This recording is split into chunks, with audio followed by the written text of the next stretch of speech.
अस्सलाम वालेकुम dear students. आज हम पॉलिटिकल पार्टीज़ का लास्ट जो टॉपिक है वही डिस्कस करेंगे। तो टॉपिक हमारा आज का है how can parties B reformed, यानी जो सियासी जमातें हैं उनमें सुधार कैसे हो, जिनको रिफॉर्म्स कहते हैं या इस्लाह जिसको हम कहते हैं, पॉलिटिकल रिफॉर्म्स, सियासी इस्लाहात, यानी इन जो सियासी जमातें हैं इनको हम कैसे सुधारेंगे, इनमें कैसे इस्लाह होगा, उनमें जो गलतियां हैं वो कैसे हम ठीक करेंगे। हमें पता है कि जो चैलेंजेस हैं जो हमने ऑलरेडी डिस्कस किए हैं, उन चैलेंजेस को फेस करना पॉलिटिकल पार्टीज़ जो है they need to be reformed. हमें पॉलिटिकल पार्टीज़ को चेंज या रिफॉर्म करना है, सुधार करना है अगर हमें उन चैलेंजेस को फेस करना है। लेकिन आपको पता है डियर स्टूडेंट्स कि जो रिफॉर्म्स हैं, रिफॉर्म्स रातों रात नहीं आती हैं, सुधार रातों रात नहीं आता है।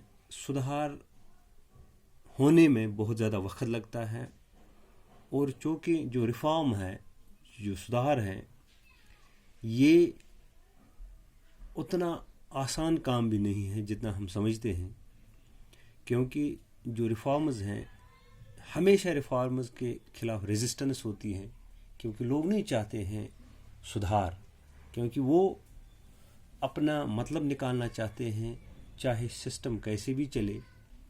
सुधार वो नहीं चाहते हैं क्योंकि फिर उनका काम बिगड़ जाता है। इसलिए सुधार के खिलाफ जो है लोग रेजिस्टेंस दिखाते हैं। इसलिए सुधार करने के लिए, पॉलिटिकल पार्टीज़ को रिफॉर्म करने के लिए हमें चैलेंजेस को अगर फेस करना है तो फिर पॉलिटिकल पार्टीज़ को ज़रूरत है रिफॉर्म करने की, ज़रूरत है इस्लाह करने की, सुधार करने की। लेकिन सवाल है, are political parties willing to reform? क्या सियासी जमातें इस चीज़ के लिए तैयार हैं कि वो सुधार लाने के लिए या खुद में सुधार या इस्लाह लाने के लिए तैयार है? इफ दे आर विलिंग, अगर वो तैयार है political parties, what has prevented them from reform so far? अगर पॉलिटिकल पार्टीज रिफॉर्म होना चाहते हैं लेकिन अभी तक रिफॉर्म क्यों नहीं हुई? कौन सी ऐसी चीज है जो उनको रोक रही है? If they are not willing, it's possible to force them to reform. अगर सियासी जमातें रिफॉर्म नहीं होना चाहती हैं, is it possible to force them? क्या ये तरीका हो सकता है कि हम उनको ज़बरदस्ती रिफॉर्म करवाएं, ज़बरदस्ती उनमें असला लाए? Citizens all over the world face this question. यही सवाल हर एक शहरी के दिमाग में है, क्या हम सियासी जमातों को ज़ोर ज़बरदस्ती से सुधार लाने की कोशिश करेंगे? This is not a simple question to answer. ये कोई आसान सवाल नहीं है कि हम उनको ज़बरदस्ती कहेंगे कि आप सुधार लाओ अपने आप में। This is not an easy question, और इस सवाल का जवाब भी बहुत मुश्किल है। In a democracy the final decision is made by the leaders who represent the political parties. अगर डेमोक्रेसी की बात करेंगे, क्योंकि पॉलिटिकल पार्टीज में लीडर्स का बहुत अहम रोल होता है। फाइनल डिसीजन तो पॉलिटिकल लीडर्स को लेना है जो पॉलिटिकल पार्टीज को रिप्रेजेंट करते हैं, कि whether they are ready to reform और not. People can replace them, लोग हम तो रिप्लेस कर सकते हैं पॉलिटिकल लीडर्स को या पॉलिटिकल पार्टीज को इलेक्शन में, but not only by another set of so we can replace them. हम उनको चेंज कर सकते हैं, but only by another set of political parties. यानी अगर एक पार्टी के सियासी लीडर हमें लगता है गलत हैं, तो हम उनको दूसरे पॉलिटिकल पार्टी से रिप्लेस करते हैं। तो इसका मतलब है सुधार तो वही रहा, रिफॉर्म तो नहीं हुआ। हम सिर्फ लीडर्स को चेंज करने से रिफॉर्म नहीं ला सकते। If all of them do not wish to reform, अगर political parties, political leaders reform नहीं होना चाहते हैं, how can anyone force them? हम उनको कैसे मजबूर कर सकते हैं? हम उनको जोर जबरदस्ती भी नहीं कर सकते। तो इसलिए हमें बैलेंस्ड अप्रोच लेना है। हमें ऐसा तरीक़ेकार इस्तेमाल करना है कि जिससे जो है निज़ाम जो है वो बरकरार रहे और रिफॉर्म भी आ जाए। तो उसके लिए हमें क्या करना है, let us look at some of the recent efforts and suggestions. कुछ एफर्ट्स और सजेशंस हैं to reform political parties in India. और एक तो पॉलिटिकल पार्टीज को रिफॉर्म करना और उनके पॉलिटिकल लीडर्स को। तो सबसे पहली बात जो है, जो एक सजेशन भी है, एक एफर्ट भी है,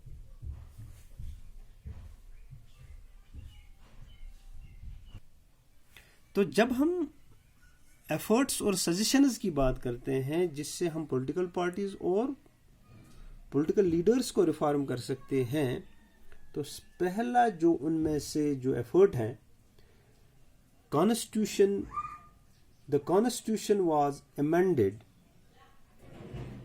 to prevent elected MLAs and MPs from changing parties. तो एक कॉन्स्टिट्यूशनल अमेंडमेंट लाई गई जिसको हम 52nd अमेंडमेंट कहते हैं, जो 1985 में मिलाई गई हिंदुस्तान के आइन में। जो शेड्यूल 10 है हिंदुस्तान के कॉन्स्टिट्यूशन का, उसमें चेंजेस लाई गई। तो कॉन्स्टिट्यूशन जो अमेंड हुआ उससे क्या हुआ, उसने एमएलएज को या एमपीज को स्टॉप किया या प्रिवेंट किया इलेक्टेड एमएलएज या एमपीज को, जो ऑलरेडी किसी पार्टी के टिकट पे ऑलरेडी इलेक्टेड हुए हैं। तो कॉन्स्टिट्यूशन ने उनको अमेंडमेंट के थ्रू प्रिवेंट किया from changing parties, party change करने से, जिसको हम आम लफ्जों में डिफेक्शन कहते हैं। This was done because many elected representatives were indulging in defection in order to become minister और फॉर कैश रिवॉर्ड्स। तो क्या होता है कि सियासी जमातों में अक्सर जो लीडर्स हैं या जो इलेक्टेड मेंबर्स हैं, वो अक्सर दल बदली करते थे, एक पार्टी से निकल के दूसरी पार्टी में चले जाते थे, यानी जहां फायदा देखा वहीं चले जाते थे, या पैसे उनको दूसरी पार्टी पैसा दे के खरीद लेती थी। तो इससे जो डेक्रम था पॉलिटिकल पार्टीज में, या जो मैकेनिज्म चल रहा था उसमें, या जो लोग उन पे ट्रस्ट जो करते थे, वो ट्रस्ट ब्रीच होता था। इसलिए कॉन्स्टिट्यूशन ने कहा कि हम एक अमेंडमेंट लाके इन एमएलएज या एमपीज को इलेक्टेड जो है उनको रोकेंगे पार्टी बदलने से, जिसको हम डिफेक्शन कहते हैं।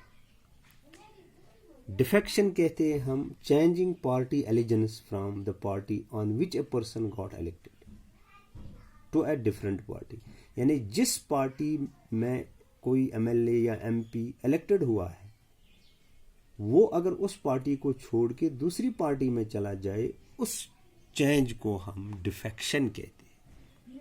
इसको हम आम लफ्जों में कहते हैं हॉर्स ट्रेडिंग भी, या इसको हम कहते हैं आयाराम गयाराम। तो ये आयाराम गयाराम का सिस्टम जो है, इसको हमने रोकने की कोशिश की थ्रू कॉन्स्टिट्यूशनल अमेंडमेंट।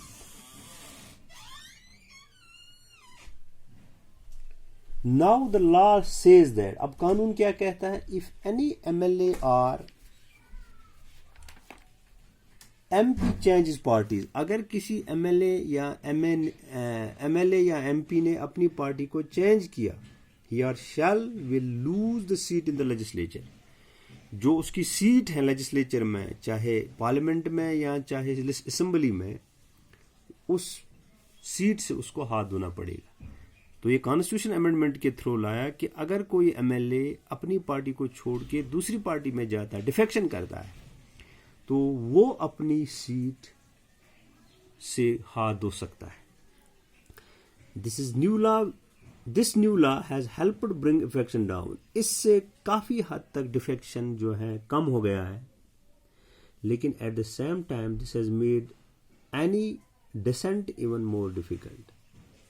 और अगर हम और एक बात करेंगे, at the same time this has made, जो ये डिफेक्शन है, जो ये अमेंडमेंट है, it has made any dissent कहते हैं इख्तिलाफ राय रखने वाले लोग जो हैं, अब वो भी मुश्किल है।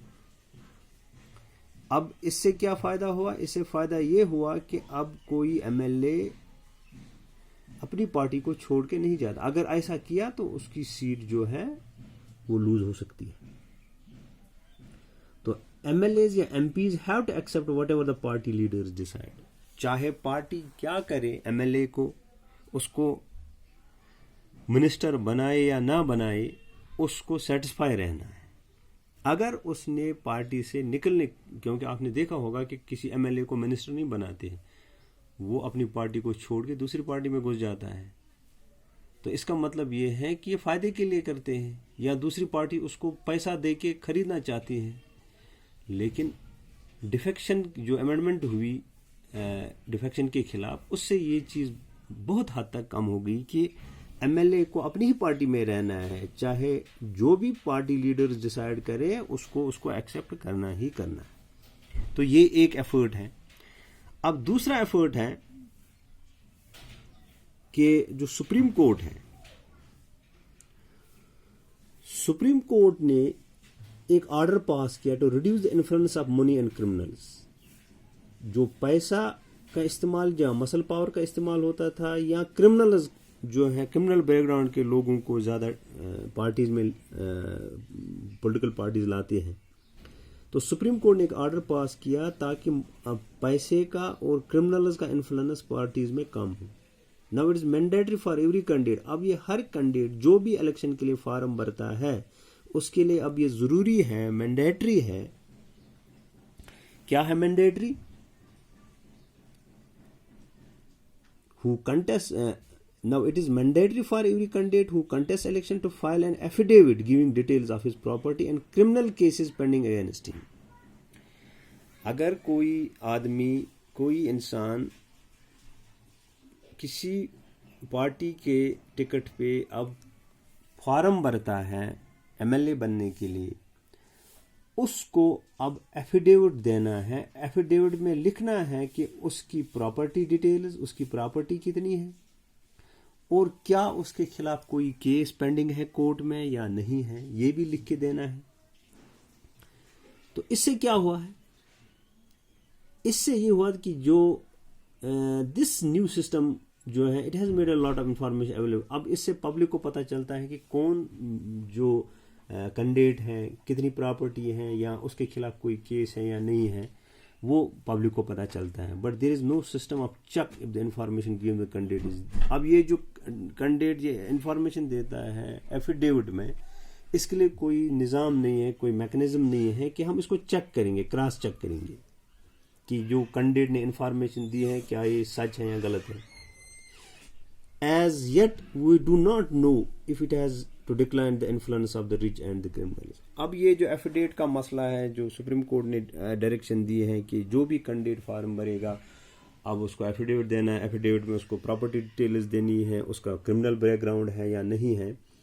अब इसके लिए कोई सिस्टम नहीं है कि हम इसको चेक करें। लेकिन अब इस चीज़ से जो है अमीरों का या क्रिमिनल्स का इन्फ्लुएंस पॉलिटिक्स में कम हुआ है या नहीं हुआ है, वो अभी दिख नहीं रहा है और हम जानते भी नहीं उतना। अब मसला ये है कि एफिडेविट आप किसको कहते हैं? एफिडेविट हम कहते हैं उर्दू में हल्फनामा। अभी एफिडेविट क्या होता है? ये एक आदमी जो है sign document submit to an officer. ये किसी ऑफिसर के सामने हम एक डॉक्यूमेंट सबमिट करते हैं जिसमें जो देने वाला है उसका साइन होता है। Where a person makes a sworn statement regarding her personal information. उसमें जो है हल्फन बयान देता है एक आदमी कि जो भी उस कागज में लिखा है, उस एफिडेविट में लिखा है, वो इंफॉर्मेशन बिल्कुल सच है। यानी कि वो लिख के देता है कि इस इंफॉर्मेशन, जो मैंने इंफॉर्मेशन कागजों में लिखी है, उस इंफॉर्मेशन को ये कैंडिडेट एक डॉक्यूमेंट पेश करते हैं, इसको हम एफिडेविट कहते हैं, कि जो भी मैंने इंफॉर्मेशन दी है regarding property, regarding criminal cases, that is true to the best of my knowledge. वो बिल्कुल सच, उसमें कोई बिल्कुल गलती नहीं है, बिल्कुल वो सच है, साफ है। तो ये एक बंदिश है सुप्रीम कोर्ट ने लगाई है। उसके बाद और एक चीज़ है इलेक्शन कमीशन। तो इलेक्शन कमीशन ने भी एक डायरेक्शन पास किया। Election commission passed an order making it necessary for political parties to hold their organisational elections and file the income tax returns. अब इलेक्शन कमीशन ने कहा कि जो पॉलिटिकल पार्टीज हैं वो अपना ऑर्गेनाइजेशनल इलेक्शन होल्ड कर सकते हैं और उनको इनकम टैक्स रिटर्न्स भरने हैं। यानी जो ये टैक्स पेयर है या नहीं है, ये जो कैंडिडेट है, तो अब उन एक तो पॉलिटिकल पार्टीज को होल्ड करने हैं इलेक्शंस और उनको फाइल करना है इनकम टैक्स रिटर्न, यानी उससे पता चलता है कि जो इनकम है पॉलिटिकल पार्टीज कितना पैसा है इनके पास, टैक्स भरा है न भरा है, वो भी एक चेक है इन पे कि जो मुनी इस्तेमाल होता है, जो बेतहाशा पैसा इस्तेमाल होता है इलेक्शन में। The parties have started doing so but sometimes मियर formality, लेकिन पार्टीज ने किया है कि इनकम टैक्स रिटर्न भरते हैं वगैरह, लेकिन अब ये किसी वक्त लगता है कि ये एक सिर्फ फॉर्मेलिटी है, बस कागजी काम है और कुछ नहीं है, इससे कोई फ़ायदा नहीं है। It is not clear if it step has led to greater internal democracy in political party. अब इससे क्या पता कि जो इंटरनल डेमोक्रेसी पॉलिटिकल पार्टीज में है वो आई है इस चीज़ से जो इलेक्शन कमीशन ने उनको कहा है या नहीं आई है, ये तो देखने की बात है। अब हमने ये देखा कि एफर्ट्स जो चाहे अमेंडमेंट हमने लाई कि कोई एमएलए एमपी पार्टी बदल नहीं सकता है, अगर बदलेगा तो उसको अपनी सीट से हाथ धोना पड़ेगा। ये सुप्रीम कोर्ट ने कहा कि जो भी कोई कैंडिडेट फार्म भरता है उसको एफिडेविट दे के उसमें इंफॉर्मेशन देनी है कि जो ये उसकी जो डिटेल्स हैं regarding the property and criminal case वो बिल्कुल सच है। या इलेक्शन कमीशन ने कहा कि पार्टीज़ को ऑर्गेनाइजेशन इलेक्शंस करने उनको इनकम टैक्स भरना है ताकि उनकी इंटरनल डेमोक्रेसी में भी जो है फ़र्क आ जाए, चेंज आ जाए। इसके अलावा besides these many suggestions are often made to reform political. अब सजेशंस भी बहुत सारे हैं, अब लोग राय भी देते हैं कि ये होना चाहिए वो होना चाहिए ताकि पॉलिटिकल पार्टीज़ में इस्लाह हो, इनमें चेंज आ जाए, इनमें एक जिसको हम कहते हैं एक सुधार आ जाए। तो पहली बात, a law should be made to regulate the internal affairs of political parties. It should be made compulsory for political parties to maintain a register of its members, to follow its own constitution, to have an independent authority, to act as a judge in case of party disputes, to hold open elections to the highest post. अब law होना चाहिए, एक suggestion है, ये कोई कानून नहीं है अभी, कि law should be made to regulate the internal affairs of political party. जो पॉलिटिकल पार्टीज के इंटरनल अफेयर्स हैं उनको मेंटेन करने में लॉ बनना चाहिए। It should be made mandatory for political parties to give minimum number of, या अभी हम इस पे आते हैं कि पॉलिटिकल पार्टीज जो है एक तो इनको रेगुलेट करने के लिए कानून बनना चाहिए, एक सजेशन है, ये कंपलसरी होना चाहिए कि पॉलिटिकल पार्टीज जो है एक रजिस्टर मेंटेन करे, उसमें मेंबर्स की डिटेल्स हो, जो उनका कॉन्स्टिट्यूशन है उसको फॉलो करे, एक इंडिपेंडेंट अथॉरिटी बनाए, एक माने खुद बनाए, एक ऐसा आदमी चुने जो जज का काम करे, चाहे ताकि कोई डिस्प्यूट आ जाए पार्टी के इंटरनल अफेयर्स में, वो डिस्प्यूट वो हल कर सकते हैं। To hold open elections to the highest post, जो हाईएस्ट पोस्ट जो पार्टी के बड़े बड़े पोस्ट होते हैं, क्योंकि आम मेंबर जो है वो उस पोस्ट तक नहीं पहुंचता है, उसके लिए इलेक्शन होना चाहिए ताकि एक आम मेंबर भी पार्टी का हाईएस्ट पोस्ट तक पहुंच सके। ये एक सजेशन है, इससे भी रिफॉर्म आ सकता है। दूसरी it should be made mandatory for political party give minimum number of tickets about 1/3 to the women candidates. Similarly there should be quota for women in the decision making body of the party. अब और एक चीज है, ये भी एक suggestion है कि लगभग 1/3 जो टिकट्स हैं पार्टी में, जो पार्टी टिकट देते हैं एमएलए बनने के लिए, लगभग 33% उसमें औरतों के लिए मखसूस होने चाहिए। और जो डिसीजन मेकिंग बॉडी होती हैं, जो हाईएस्ट मेकिंग बॉडी होती हैं पार्टी में, उसमें औरतों को भी शामिल करना है डिसीजन मेकिंग बॉडी में। ये भी एक सजेशन है, इससे भी सुधार आ सकता है। उसके बाद तीसरी जो सजेशन है कि there should be state funding of election, यानी कि इलेक्शन की जो फंडिंग है it should be by through government, यानी गवर्नमेंट को फंड करना चाहिए पार्टीज को, इलेक्शन फंडिंग। यानी जो पार्टीज हैं वो आम तौर पे वो खुद अपना पैसा इस्तेमाल करते हैं। अब कितना पैसा वो इस्तेमाल करते हैं उस पर कोई रोक नहीं है, उससे फिर गलत तरीके सामने आ सकते हैं, वो वोटरों को पैसे देते हैं वगैरह। लेकिन अगर स्टेट ही पैसा देगा तो उस पैसे को उनको हिसाब होगा, वो पैसा जो है वो तरीके से इस्तेमाल करेंगे ताकि उससे वोटर्स भी इन्फ्लुएंस ना हो, गलत तरीके भी इस्तेमाल ना हो। तो स्टेट फंडिंग ऑफ इलेक्शन होना चाहिए। The government should give party money to support their election expense. Government को ही पैसा देना चाहे इलेक्शन पॉलिटिकल पार्टीज को, ताकि वो इलेक्शन को सपोर्ट कर सके अपने एक्सपेंसेस जो खर्चात आते हैं। This support could be given to, चाहे अभी जरूरी नहीं कैश में देंगे, हम उनको पेट्रोल गाड़ी का देंगे, पेपर्स देंगे, टेलीफोन चार्जेस देंगे, so it could be given in cash on the basis of the vote secured by the party in the last. अब हम उनको कैश में भी दे सकते हैं कि पिछले इलेक्शन में इस पार्टी ने कितने वोट दिए थे, लिए थे, उसी के हिसाब से उसको हम कैश भी दे सकते हैं। अब उसके अलावा दो और सजेशंस भी हैं कि जिससे पार्टी में सुधार आ सकता है। People can put pressures on political parties, this can be done through petitions, publicity and agitation.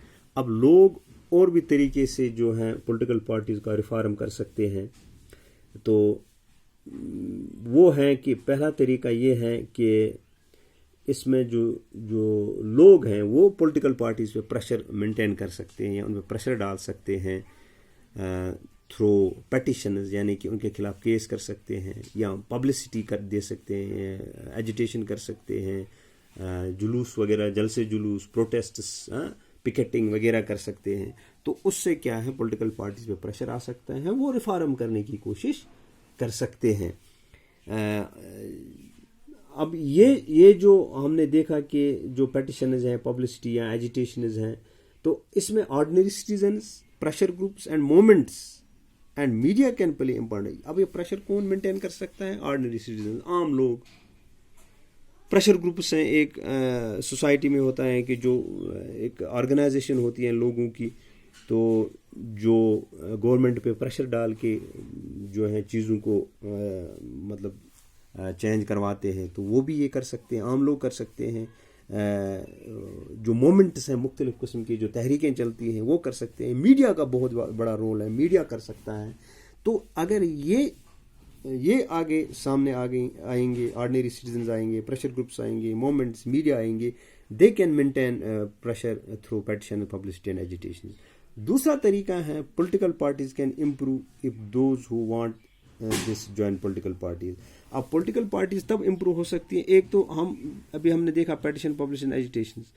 अब पॉलिटिकल पार्टीज और भी चेंज हो सकती हैं कि जो लोग चेंज चाहते हैं वो पॉलिटिक्स में आए, वो पॉलिटिकल पार्टी ज्वाइन करें। यानी कि तमाशा देखने से हम ज़बानी कहेंगे कि ऐसा होना चाहिए, वैसा होना चाहिए, क्रिटिसाइज करेंगे, उससे चेंज नहीं आ सकती है। अगर मैं चाहता हूं कि कोई पॉलिटिकल चेंज हो, मुझे खुद सिस्टम में घुसना है, मुझे खुद पॉलिटिक्स में जाना है, ताकि वो स्पिरिटेड लोग जो चाहते हैं कि चेंज हो पॉलिटिकल पार्टीज में, उनको तो खुद पॉलिटिकल पार्टीज में हिस्सा लेना है, उनको तो खुद पॉलिटिक्स में हिस्सा लेना है। क्योंकि अगर उनकी नीयत साफ है, ठीक है, तो वो पॉलिटिक्स में जाके पॉलिटिक्स में रिफॉर्म ला सकते हैं। So the quality of democracy depends on the degree of public participation. अब ये नहीं कि हम तमाशा देखेंगे, क्वालिटी ऑफ डेमोक्रेसी डिपेंड करती है participation, degree of public participation, कि लोग कितना पार्टिसिपेट करते हैं। It's difficult to reform politics if ordinary citizens do not take part in it. ये बहुत ही मुश्किल है, हम पॉलिटिकल पार्टीज को रिफॉर्म करेंगे, बहुत ही ज्यादा मुश्किल है, अपहिल टास्क है, अगर ऑर्डिनरी सिटीजन जो है they do not take part in it, अगर उन्होंने पॉलिटिक्स में हिस्सा नहीं लिया and simply criticise it from outside. सिर्फ क्रिटिसिज्म करने से, सिर्फ जो है नुक्ताचीनी करने से मसला हल नहीं हो सकता है। मसला अगर हल होगा तो हमें खुद पार्टिसिपेट करना है, हमें खुद उतरना है मैदान में। This problem of bad politics can be solve by more and more by better politics. ये जो बैड पॉलिटिक्स इस वक्त खेली जा रही है, गंदी जो सियासत खेली जाती है, इसको हम सुधार सकते हैं, इसको हम चेंज कर सकते हैं, इसमें हम रिफॉर्म्स ला सकते हैं by better politics. So dear students, इस तरह से हमने जो लास्ट टॉपिक था इस चैप्टर का, हाउ कैन पॉलिटिकल पार्टीज और पार्टीज बी रिफॉर्मड, कैसे हम सुधार ला सकते हैं, तो हमने देखा कि पॉलिटिकल पार्टीज जो हैं विलिंग नहीं हैं, तो हम उनको ज़ोर ज़बरदस्ती भी नहीं कर सकते हैं।